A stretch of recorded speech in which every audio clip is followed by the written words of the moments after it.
இப்படி ஒரு சம்பவமே நடக்காத மாதிரி, இப்படி ஒரு ஊழல் பற்றின தகவலே வந்து ஈடி சொல்லாத மாதிரி தமிழ்நாட்டினுடைய முதலமைச்சர் நடந்து கொண்டு இருக்கு. நமக்கு வியப்பாக இருக்குது.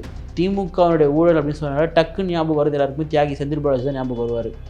ஏன்னா தன் வாங்கின பணத்தை வந்து ஏன் தியாகின்னு நம்ம சொல்கிறோன்னா, ஆமாம் நான் பணம் வாங்கினேன் தான், லஞ்சம் வாங்கினதா, பட் நான் வந்து நாங்கள் திருப்பி கொடுத்துட்டோம் அப்படின்னு சொல்லும்பொழுது ஒரு தியாக மனப்பான்மை இருக்குது இல்லையா. அப்போது இந்த ஒரு ஊழல் என்பது மிகப்பெரிய ஒரு ஊழல். நீங்கள் செந்தில் பாலாஜி வாங்கின அந்த கண்டக்டர் டிரைவர் பணியிடத்தை விட இவர் வாங்கியிருக்கக்கூடியது மிகப்பெரிய ஊழல். ஈடி எது பண்ணாலும் பாஜகவோட கைப்பாவை. அப்போ நம்ம சொல்லலாம் இல்லையா, காவல்துறை செய்யக்கூடிய அத்தனை அத்துமீறல்களுக்கும் வந்து திமுக தான் காரணம் நம்ம சொல்லலாம் இல்லையா. அது ஒத்துக்க மாட்டாங்க. நீங்கள் சுதந்திரமான காவல்துறை நாங்கள். அப்போது டிஎன்பிஎஸ்சி இருக்கும்பொழுது உங்களுக்கு எதுக்கு அண்ணா யூனிவர்சிட்டி? அண்ணா யூனிவர்சிட்டி அவங்க துறை சார்ந்த எக்ஸாமை பார்த்தா ஓகே. நகராட்சி நிர்வாகம் மற்றும் குடிநீர் வழங்கல் துறையினுடைய எக்ஸாமை வந்து மேற்பார்வை பண்ண போனால் எப்படி? அதாவது தேவையில்லாத ஒன்று. ஸோ நம்ம இதுவே திட்டமிட்டதாக தான் இருக்கும். கிட்டத்தட்ட அப்படி தானே நம்ம உங்களுக்கு. ஏன்னா ஒரு படிப்பு வச்சு நம்ம முன்னேறலான்னு ஒரு இளைஞர்கள் இருப்பாங்க. இது அவங்களெல்லாம் ரொம்ப அஃபெக்ட் பண்ணுங்க சார். நிச்சயமாக இதில் பாதிக்கப்பட்டிருக்கிறது வந்து சாதாரண குடும்பங்கள் தானே. துரைமுருகன் அவர்கள் மேலே இருக்கக்கூடிய வழக்காக இருக்கட்டும், இல்லை கேகேஎஸ்ஆர் மேலே இருக்கக்கூடிய வழக்காக இருக்கட்டும், எல்லாரோட வழக்குகளும் பார்த்தீங்கன்னா நிலவில் இருக்குது. என்ன ஒன்று, இவங்க ஆளுங்கட்சியாக இருக்கிறதுனால எந்த அளவுக்கு இழுத்தடிக்க முடியுமோ அந்த அளவுக்கு இழுத்தடிப்பாங்க. Q7 நேயர்கள் அனைவருக்கும் வணக்கம். இன்று நம்முடன் நேர்காணலில் இணைந்திருப்பவர் வழக்கறிஞர் பிரதாப் சார். சார் வணக்கம் சார். வணக்கம் சார். காலிலேருந்து ரொம்ப பரபரப்பாக பேசப்பட்ட விஷயம் வந்து பணி நியமன ஊழல் சார். இது பற்றின நீங்கள் ஒரு முழு விவரம் கொடுத்தா நல்லாயிருக்கும். குறிப்பாக இந்த ஊழல் வந்து ஈடி தமிழ்நாட்டினுடைய காவல்துறை பொறுப்பு டிஜிபிக்கு ஒரு கடிதம் அனுப்பியிருக்காங்க.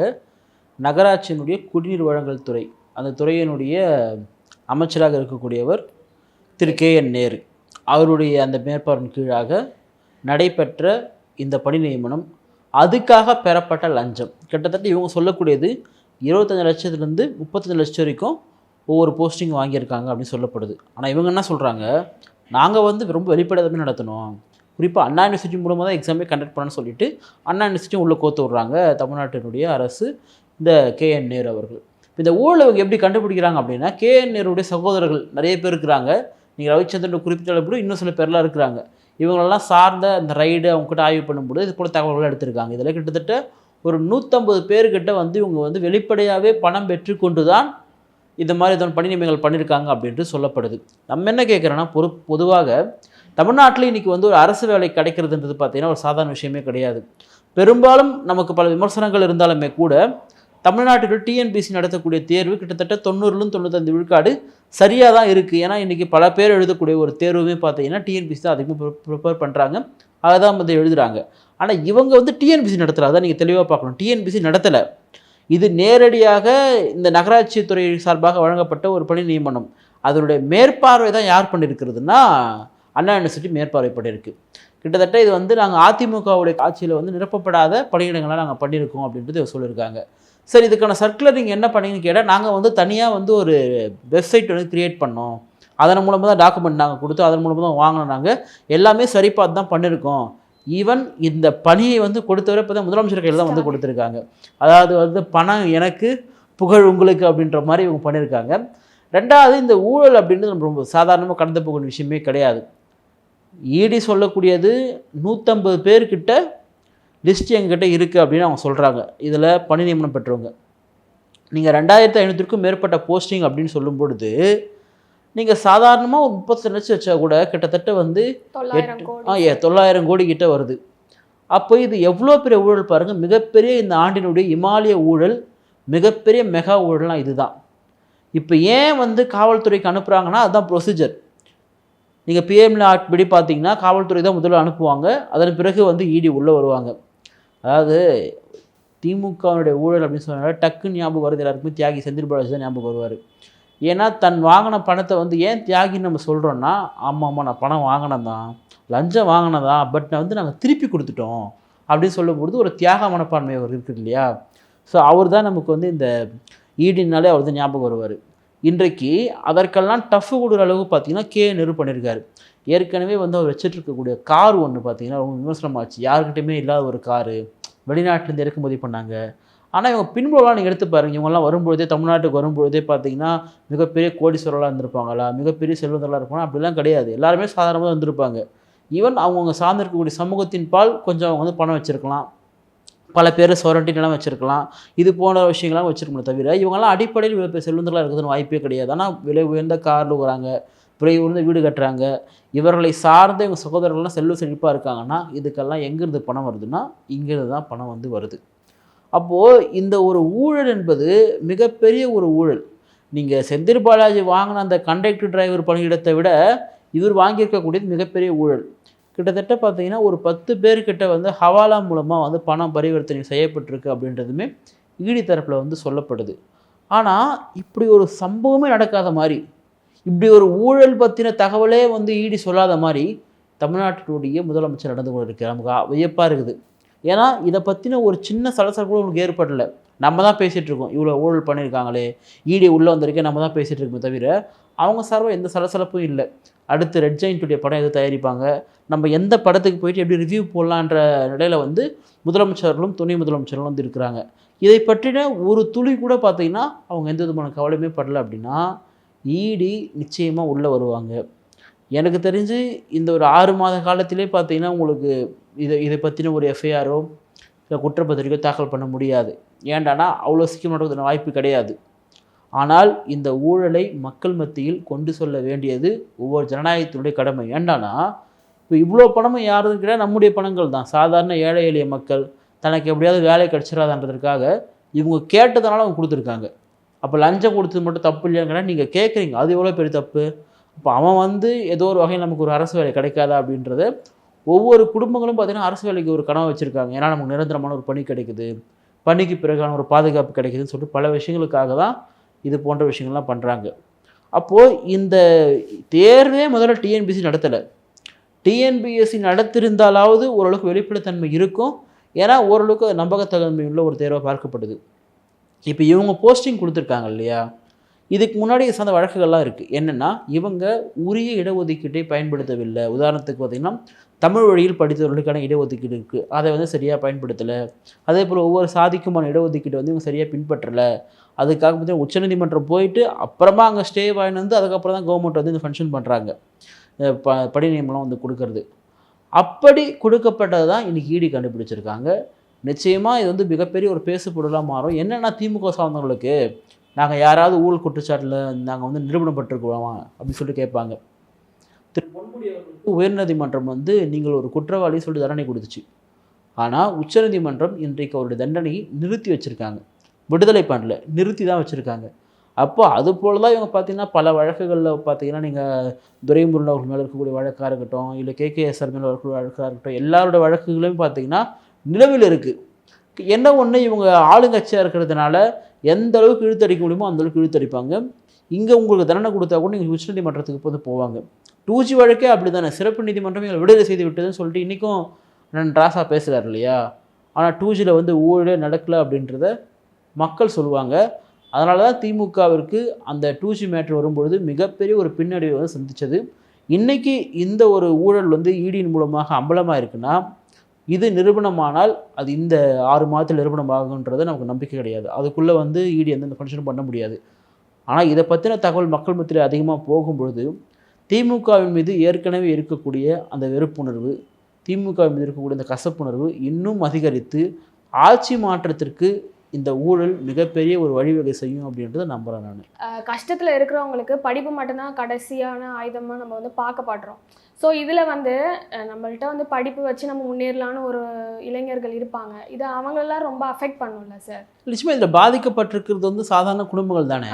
ஏன்னா அந்த 25 லட்சம் வந்து சாதாரண பணம் கிடையாது இல்லையா. அவன் வந்து நிலத்தை விற்றுருப்பானோ, வீடு அடமானம் வச்சுருப்பானோ, இல்லை இருக்கிறதெல்லாம் விற்று எதுவும் குத்துருப்பானோ தெரியல. இப்போ பாதிக்கப்பட்டது இவங்க தான். மாணவர்கள் மத்தியில் மிகப்பெரிய ஒரு நம்பிக்கை வந்து இன்றைக்கி இல்லாமல் போயிட்டுருக்கு. நீங்கள் சொன்னது போல் வந்து மிகப்பெரிய பாதிக்கப்பட்டிருக்கிறது மாணவர்கள் தான்.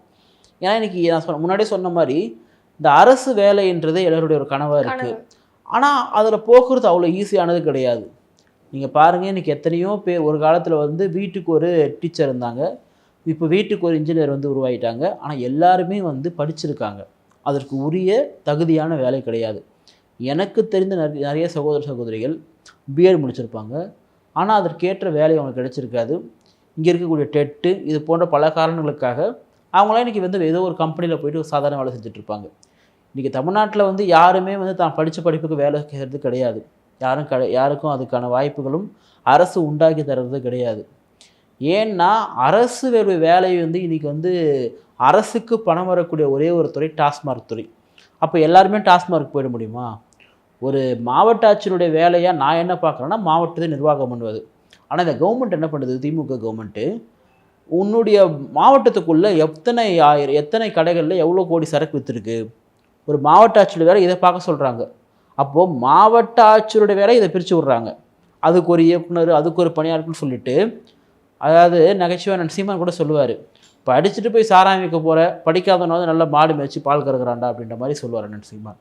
ஏன்னா இந்த தமிழ்நாடு அரசு, குறிப்பாக திமுக அரசு வாக்குறுதிலாம் பயங்கரமாக கொடுப்பாங்க. நாங்கள் இத்தனை ஆயிரம் பேருக்கு வேலை வாய்ப்பு வாங்கி கொடுப்போம். உதாரணத்துக்கு இவங்க வந்து வெளிநாட்டிலாம் போகிறாங்க இல்லையா, முதலீடுகளை ஈர்த்து வந்தார். என்ன ஈர்த்து வந்தீங்க, வெள்ளை அறிக்கை கொடுங்கன்னு கேட்டால் ரொம்ப அயோக்கியத்தனமான வெள்ளை பேப்பரத்து காமிச்சு தான் வெள்ளை அறிக்கைன்னு சொல்லிட்டு காட்டக்கூடிய அமைச்சர்களை வைத்திருக்கக்கூடிய கவர்மெண்ட் இந்த கவர்மெண்ட்டு. அப்போது பொதுவாக பொதுத்துறை நிறுவனங்களுக்கும் பெரும் அளவிலான வேலை வாய்ப்புகள் கிடைக்கிறது கிடையாது. இன்றைக்கி சென்ட்ரல் கவர்மெண்ட் கூட பார்த்திங்கன்னா கிட்டத்தட்ட எல்லாத்தையுமே பார்த்திங்கன்னா தனியார் மயமாக்கிட்டு வராங்க. சரி, ஸ்டேட் கவர்மெண்ட் நீங்களாவது யோகியமாக இருப்பீங்கன்னு பார்த்தா அதுவும் கிடையாது. தூய்மை பணியாளர்களை வந்து நாங்கள் வந்து தனியார்கிட்ட தான் விடுவோம், நாங்கள் எந்த விதமான மாற்றமும் கிடையாது. ஏன்டானா எங்களால் சம்பளம் கொடுக்க முடியல, எங்களால் கண்காணிக்க முடியாது, தனியாருக்கு வெட்டது தான் என்று பேசக்கூடிய ஒரு இருமாப்பு பிடிச்ச கவர்மெண்ட் இந்த கவர்மெண்ட்டு. அப்போது தூய்மை பணியாளர்கள் முதற்கொண்டு படித்த இளைஞர்கள் அந்த படிப்பிற்கேற்ற வேலைவாய்ப்பு பெறுவதும் பார்த்திங்கன்னா மிகப்பெரிய ஒரு சிக்கல், நிர்வாக கோளாறு ஒரு முக்கியமான ஒரு காரணம். ஸ்டாலின் சொல்கிறார் இல்லையா, தூங்கி எழுந்தாலே நம்மளுக்கு என்ன செய்வார்கள்னு சொல்லிட்டு ஒரு பதட்டமாக இருக்குது எனக்கு. ஏன்டானா ஒவ்வொரு அமைச்சரும் ஒவ்வொரு சிக்கலை கொடுக்குறாங்க. இப்போ நேற்று காலையில் வந்து ஸ்டாலின் அவர்களுக்கு தெரியுமா, இடி ஒரு லெட்டர் வரும், கேன்னு இதெல்லாம் பண்ணியிருக்காரு சொல்லிட்டு தெரிஞ்சிருக்காது அவருக்கு. அதாவது மேட்ரு தெரிஞ்சிருக்கோம், இப்படி வெளியே வரது தெரிஞ்சிருக்காது தவிர. அப்போ அவருக்கு ஒரு பெரிய ஒரு சிக்கல் இருக்குது. அப்போது முதலமைச்சரை வந்து மதிக்காத அமைச்சர்கள் சொல்வதை கேட்காத அதிகாரிகள். ஒரு கவர்மெண்ட் எப்பவுமே பார்த்தீங்கன்னா ஒரு அரசியல்வாதிகள் மீது மாற்று கருத்து இருந்தாலுமே கூட ஒரு கவர்மெண்ட்டை ரன் பண்ணக்கூடியது அது அந்த மக்களால் தேர்ந்தெடுக்கப்பட்ட அமைச்சகமும் அதை தலைமையேற்று நடத்தக்கூடிய முதலமைச்சராக தான் இருக்கணும். அங்கே இங்கே என்னடான்னா அதிகாரிகள் பயங்கரமாக ஆடுவாங்க. போலீஸ் துறை ஒரு பக்கம் பண்ணுவாங்க, இந்த பக்கம் நிர்வாகத்துறை ஒரு பக்கம் பண்ணுவாங்க. ஏண்டானா இவங்க யாருக்குமே இவங்க பண்ணக்கூடியது தெரியாது. இப்போ உங்களுக்கு மதுரையில் ஒரு கலெக்டர் பண்ணுறாருன்னா ஒரு முதலமைச்சரால் அதை கண்ட்ரோல் பண்ண முடியுமா கேட்டால் கண்ட்ரோல் பண்ண முடியாது. ஏன்னா அந்த கலெக்டருக்கு அங்கே இருக்கக்கூடிய லோக்கல் ப்ரெஷர் ஒன்று இருக்கும், அப்புறம் அது சார்ந்த அமைச்சர் அழுத்தம் ஒன்று இருக்கும். இதையெல்லாம் கட்டுப்படுத்த முடியுமானா முடியாது. உதாரணத்துக்கு மதுரையினுடைய பொறுப்பு அமைச்சர் திரு மூர்த்தி அவர்கள் மீது திமுகவினுடைய கூட்டணி கட்சி இருக்கக்கூடிய விசிகாவே பல அலிகேஷன் இருக்கிறாங்க. இந்த நபர் தான் எல்லா பிரச்சனையும் காரணம் சொல்லிட்டு. இப்போ ஸ்டாலின் அவர்கள் என்ன அவரை அமைச்சர் பதவி எடுத்துட்டாரா? அதெல்லாம் எடுக்க மாட்டார். ஏன்னா அந்தளவுக்கு ஒரு மோசமான சூழலை வந்து திமுக அரசை சார்ந்த அமைச்சர்கள் உருவாக்கி வச்சுருக்காங்க. அதனுடைய பலனை வந்து அவங்க அறுவடை பண்ணல, நம்ம தான் அந்த பாவத்தை அறுவடை பண்ணுறோம். நம்ம வீட்டு பிள்ளைங்க தானே வந்து அந்த காசை கொடுத்துருக்காங்க, இன்றைக்கி அவங்க தான் ஏமாந்து நிற்க போகிறாங்க. ஏற்கனவே வந்து காவல்துறை வந்து திமுக அரசு சார்பாக தானே சரி இயங்கிட்டு இருக்கு. இவங்க குறைந்தபட்சம் இந்த விசாரணை வந்து தொடங்கணும். லஞ்ச ஒழிப்புத்துறை எஃப்ஐஆர் போடணும். லஞ்ச ஒழிப்புத்துறை எஃப்ஐஆர் போட்டால் தான் வந்து இடி வருவாங்க உள்ள. அப்படி இவங்க பண்ணாமல் இருந்தாங்கன்னா நேரடியாக உயர்நீதிமன்றத்தில் இடியை ஒரு மனு தாக்கல் செய்து நேரடியாக விசாரணை வந்து தொடங்கும். ஒரு ப்ரொசீஜருக்காக தான் பண்ணுறாங்க.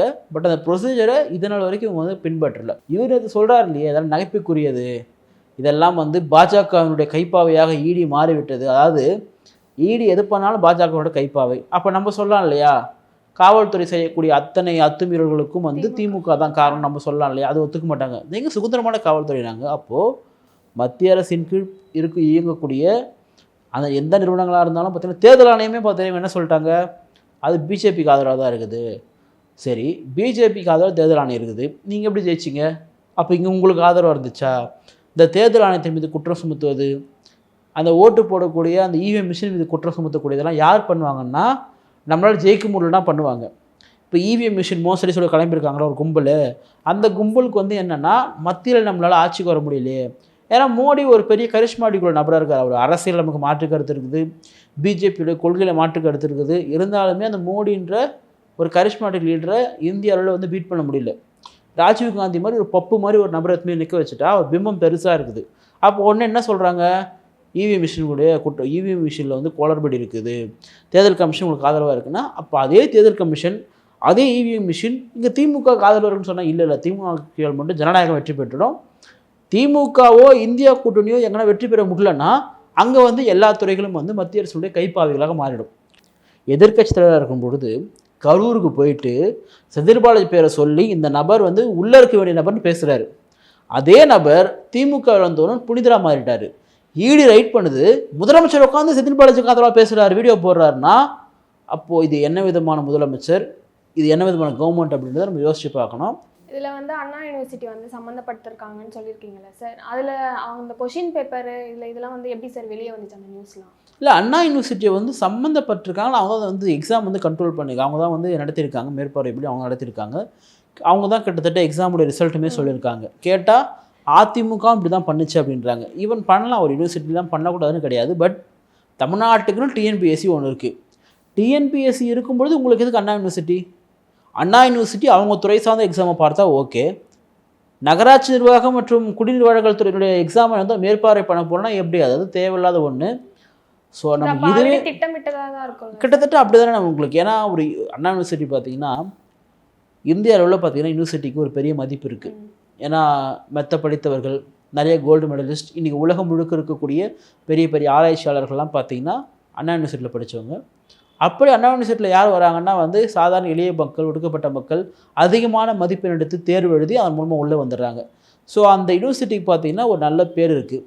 ஸோ திமுக கவர்மெண்ட் இன்றைக்கி அந்த பேருமே கெட்டு போகிறதுக்கு திமுக ஒரு வழிவகை செய்து அண்ணா யூனிவர்சிட்டியுடைய தேர்வு நடத்திய அத்தனை பேருமே வந்து விசாரணை வலைக்குள் வருவார்கள் தான், வராமலாம் போக மாட்டாங்க. சார், இன்னைக்கு வந்து தேவர் முத்துராமலிங்கம் அவர்களுக்கு வந்து அஞ்சலி செலுத்துறதுக்காக செங்கோட்டையன் மற்றும் டிடிவி தினகரன், ஓ பன்னீர்செல்வம் 3 பேரை சேர்ந்து போனாங்க. விஜய் கிட்ட போகிறதுக்கான எல்லா விதமான பிளானையும் வச்சிருக்காரு. செங்கோட்டையன் ஒரு தனிநபர், அவரெல்லாம் போயிட்டு ஒன்றும் பண்ண முடியாது. ஓ பன்னீர்செல்வம் இன்றைக்கு அரசியலிருந்து ஓரங்கட்டுப்பட்டுள்ள ஒரு நபர். இப்படி ஓரங்கட்டுப்பட்டுள்ளவர்கள், மக்களால் அங்கீகரிக்கப்படாதவர்கள், இவங்கெல்லாம் சேர்ந்து ஒன்றும் பண்ண முடியாது. இதில் வந்து அவங்க அழுத்த இவங்க அழுத்தெல்லாம் கிடையாது. வெளிப்படையாக வந்து இவங்க ஒன்று ஓ பன்னீர்செல்வம் வெளிப்படையாகவே இன்றைக்கி பல இடத்துல திமுக பாராட்ட ஆரம்பிச்சிட்டாரு. கிட்டத்தட்ட அவர் ஒரு தேர்தலில் திமுக கூட போனால் கூட ஆச்சரியம் கிடையாது, ஏன்னா அந்தளவுக்கு நடந்துக்கிறாரு. டிடிவி தினகரன் விஜயை முதலமைச்சராக்கிறதுக்கான முயற்சியில் வந்து ஈடுபட்டிருக்காரு. செங்கோட்டைன்னு ஒரு விஷயம் கிடையாது அதிமுகவுக்கு. இவங்க இன்னும் 10 பேர் சேர்ந்தால் கூட அதிமுகவை எடப்பாடி பழனிசாமியோ இவங்களது செய்ய முடியாது. ஏன்னா அவர் பின்னாடி வந்து எல்லா நிர்வாகிகளும் இருக்காங்க. அந்த அஇஅதிமுக என்கின்ற ஒரு மிகப்பெரிய ஒரு மக்கள் சக்தி அவரை தலைவராக ஏற்றுக்கொண்டு விட்டது. அதனால் இவங்களால எதுவும் பண்ண முடியாது. ஆனால் அமித்ஷா வந்து இன்னைக்கு சொல்லியிருக்காரு, வந்து தமிழகத்தில் வந்து கூட்டணி வந்து விரிவுபடுத்த போகிறோம்னு சொல்லியிருக்காரு. ஸோ அதனால் இல்லை, அவர் கூட்டணி விரிவுபடுத்துவதற்கு நான் தான் முன்னாடி சொன்ன மாதிரி விஜய் அவர்களை உள்ளே கொண்டு வர வேண்டும் என்பதை அதிமுகவும் விரும்புது, பாஜகவும் விரும்புது. ஆனால் விஜய் வரமாட்டார். விஜய் வந்தால் ஒட்டுமொத்த செல்வாங்க வழியிடும். ஒருவேளை உண்மையாகவே விஜய் வந்துட்டார்னா திமுக வீழ்த்தப்படும். விஜயும் வந்து அதிகமான எண்ணிக்கையில் சீட்டை வந்து வின் பண்ணுவார். விஜய் என்ற ஒற்றை மனிதர் அதிமுகவுக்கு வந்தால் அது அதிமுகவிற்கு மிகப்பெரிய லாபம். வரவில்லை என்று சொன்னால் நஷ்டம் கிடையாது, நஷ்டம் விஜய்க்கு தான் தேர்தல் ரீதியாக. இவ்வளோ நேரம் உங்கள் கருத்துக்களை ரொம்ப மிக தெளிவாகவும் அருமையாகவும் சொன்னீங்க சார். ரொம்ப நன்றி சார். நன்றி.